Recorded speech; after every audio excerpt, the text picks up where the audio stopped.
والصلاة والسلام على أشرف الأنبياء والمرسلين نبينا محمد وعلى آله وصحبه أجمعين أما بعد. سیاحوں سے کسی نے پوچھا کہ خوش نصیب کون ہے؟ من هو السعید؟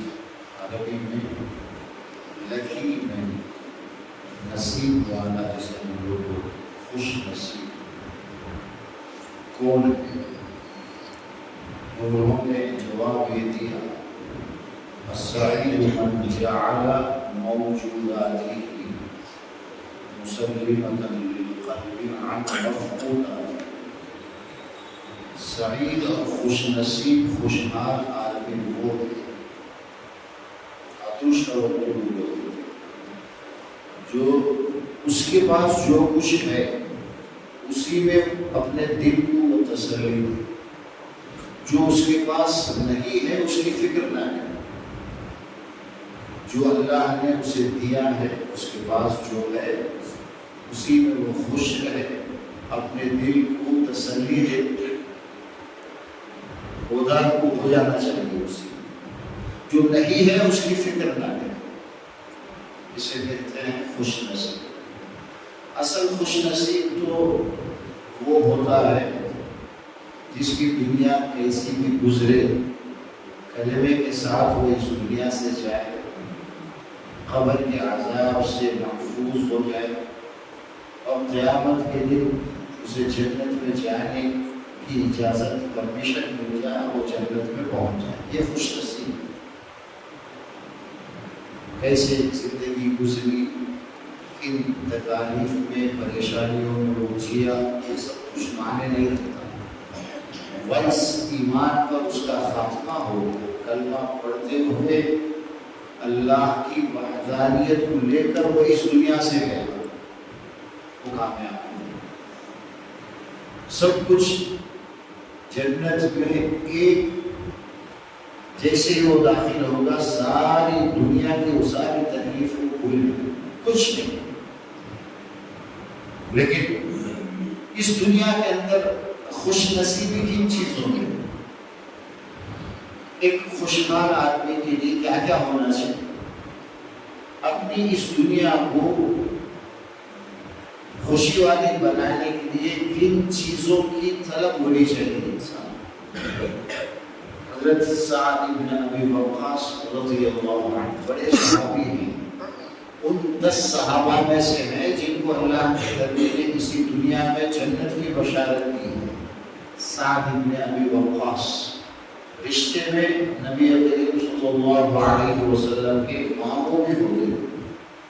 ان سے روایت ہے, صحیح ابن حبان کی یہ حدیث ہے, 4 من السعادہ, اللہ کے نبی نے یہ فرمایا 4 چیزیں ہیں جو خوش بختی خوش نصیبی کی علامت ہے. جسے یہ 4 چیزیں مل جائے وہ دنیا کا سب سے خوش نصیب انسان ہے, بڑا نصیب والا ہے. پہلی چیز ہے المرأة الصالحہ, نیک بیوی اسے ملی. آج ہر ایک جو ہے پیسے والی, خوبصورت, اس طرح کی چیزیں تلاش کرتا ہے. شادی کے لیے جب لڑکی دیکھی جاتی ہے اس کا صلاح وہ کتنی نیک ہے, دیندار کتنی ہے, اس کا کوئی خیال ہی نہیں کرتا. اس کے اندر ایمان ہے بھی یا نہیں ہے ذرا بھی پرواہ نہیں. مسلمان فیس میں کہیں وہ مشرک اور کافر تو نہیں ہے, یہ کوئی سوچتا بھی نہیں. بس پیسے چاہیے اور لڑکی ٹھیک ہے, ہر ایک کا مزاج الگ الگ ہے. لیکن خوش نصیب وہ ہے دنیا میں, آخرت میں چھوڑو, اس دنیا کے اندر نصیب والا خوش نصیب وہ انسان ہوتا ہے سب سے پہلے جس کی بیوی نیک ہو, جو گناہ کے کاموں سے روکتی ہو, نیکیوں میں آپ کی مدد کرتی ہو, ہمیشہ آپ کا ساتھ دیتی ہو, اسے دیکھ کر آپ کو دلی خوشی حاصل. ایسے اگر کوئی بیوی ہے واقعی ایمان والا ہے, وہ گھر جب جاتا ہے اس کی بیوی نماز پڑھ رہی ہے یا قرآن کی تلاوت کر رہی ہے تو اسے دلی خوشی، بجائے اس کی کہ وہ کوئی سیریل میں موجود ہے۔ دوسرے وہ تو ایمان والے کو تو ایک طرح سے پورن ہوگی ایسی جگہ سے، دل اس کی طرف مائل نہیں ہوگا۔ سب سے پہلے جسے اللہ کی ایک نیک بندی مل گئی، دنیا میں 25% وہ ٹھیک ہو گیا، اس کی حالت ٹھیک ہو گئی، وہ نصیب والا ہے۔ آپ کے پاس مال و دولت کتنی بھی ہو، بیوی سے آپ کو سکون نہیں ملتا ہے، آپ کی وہ فرما بردار نہیں ہے، تو آپ کی یہ جو زندگی ہے سب کچھ ہوتے ہوئے بھی جہنم کی طرح سے۔ لیکن ایک آدمی ہے، ایک وقت کھاتا ہے، کسی وقت فاقے بھی ہوتے ہیں، ضرورت کی کوئی چیز اس کے پاس ہوتی نہیں ہے، لیکن بیوی نیک ہے، وہ بڑا خوش نصیب انسان ہے۔ دوسرے نمبر پر اللہ کے نبی نے یہ فرمایا المسکن الواسع، گھر اسے ایسا مل جائے جس میں اس کی فیملی آرام سے رہ سکے، کشادہ گھر، کنجسٹڈ نہیں ہونا چاہیے، بالکل چھوٹا ایک دم ایسا گھر جس میں آپ کی آرام سے ضرورت پوری ہو، آپ کی گھر والوں کے سب، آپ کے اندر میں جتنے لوگ ہیں ان کے رہنے کے لیے وہ گھر کافی ہے۔ تو کشادہ گھر، ایک اچھا گھر جس میں آپ کو جو ہر چیز میں آرام ہو، یہ دنیا میں خوش نصیب ہونے کی علامت ہے۔ آدمی اس کی بھی کوشش کرنا چاہیے۔ نیک بیوی اور اچھا عمدہ گھر، عمدہ گھر میں تو کیا ہے کہ کسی نہ ہو سب کی ضرورت نہیں، بس رہنے کے لیے، زندگی گزارنے کے لیے ٹھیک ٹھاک ہونا چاہیے۔ تیسری چیز اللہ کے نبی نے یہ فرمایا الجار الصالح، گھر کا جو پڑوسی ہے وہ بھی نیک ہو۔ ہمارے گھر کے بازو والا آدمی اگر دیندار ہے، نیک آدمی ہے، وہ ہمارے نصیب کی بات ہے۔ نیک انسان کا پڑوس کوئی آسان بات نہیں ہے۔ حضرت امام احمد بن حنبل رضی اللہ تعالیٰ عنہ کا جب ان کا گھر جو ہے بغداد میں، آس پاس کے گھروں کی قیمت بہت بڑھ گئی تھی، ان کے نام سے لوگ کتنا بھی پیسہ دینے کے لیے تیار تھے کہ میں ان کے ساتھ رہوں گا، ان کے پڑوس میں میرا گھر، اس سے بڑھ کر کیا بات ہے۔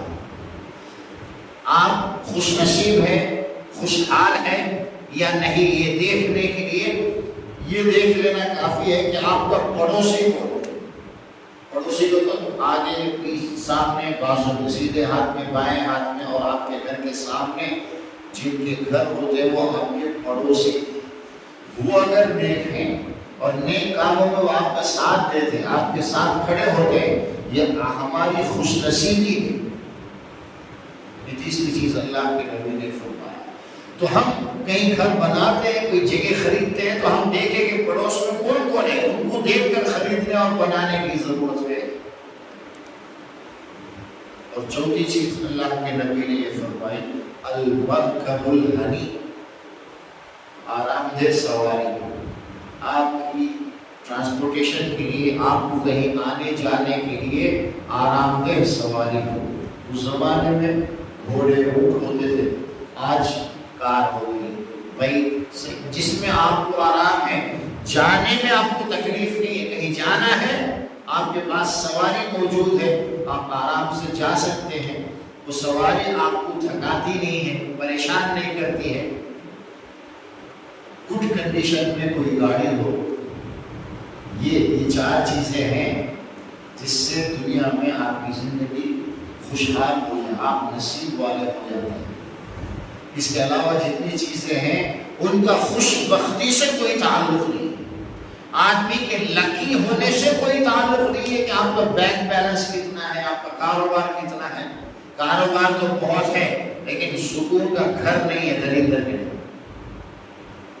جہاں وہ آرام سے، ہر تو باہر جاتا ہے، بازار میں جا گھر میں پہنچتا ہے، شہر میں جاتا ہے، ٹائم پاس ہوتا نہیں اسے گھر۔ آپ کا گھر ہے، گھر کو مسکن کہتے ہیں عربی زبان میں۔ مسکن مطلب سکون حاصل کرنے کی جگہ، رہنے کی جگہ۔ آپ گھر سے اتنا دور ہے، وہاں آپ کو دل ہی نہیں لگتا ہے تو آپ بد نصیب ہیں، خوش نصیب نہیں۔ آپ کا گھر آپ کو بس اپنے پاس روکے، وہاں آپ کو مزہ آئے، وہاں رہنے میں آپ کو اچھا لگے، ضرورت سے آپ باہر جائیں، لیکن ضرورت ختم ہوتے ہی گھر کو اتنا نہیں جانا رہے، کیا ہے گھر میں، یہ جو فیلنگ ہے اس کا مطلب یہ ہے کہ آپ نصیب والے نہیں، آپ کی زندگی خوشحال نہیں۔ گھر چاہے کچھ بھی نہ ہو، لیکن آپ کا گھر، آپ فرض پڑھتے ہی آپ کو گھر یاد آئے، میں جا کر گھر میں سنت پڑھ لوں گا۔ کہتے کہ ہمیں برسا سے دیکھ رہے تھے کہ وہ بھی مسجد میں پڑھتے سنت، لیکن گھر میں نماز پڑھنے میں مزہ آتا نہیں۔ یہ بدنصیبی کی بات ہے نا۔ سلام پھیرتے ہی واجبات جو ہے ذکر و اذکار کے بعد آدمی کو فوراً اپنے گھر جا کر سنت پڑھنے کا خیال آنا چاہیے، گھر کھینچے اسے اپنی طرف۔ اللہ کے نبی گھر میں داخل ہوتے ہوئے کیا دعا پڑھتے تھے؟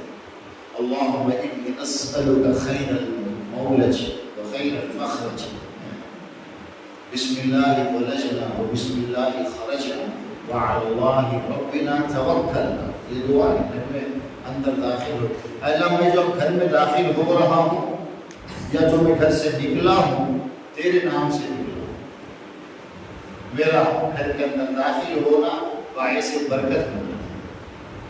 یہ دعا ہے، گھر خود مسکن ہے آپ کے لیے، آپ کو سکون فراہم کرنے کی جگہ ہے، تو ہمارا گھر ایسے ہی ہونا چاہیے۔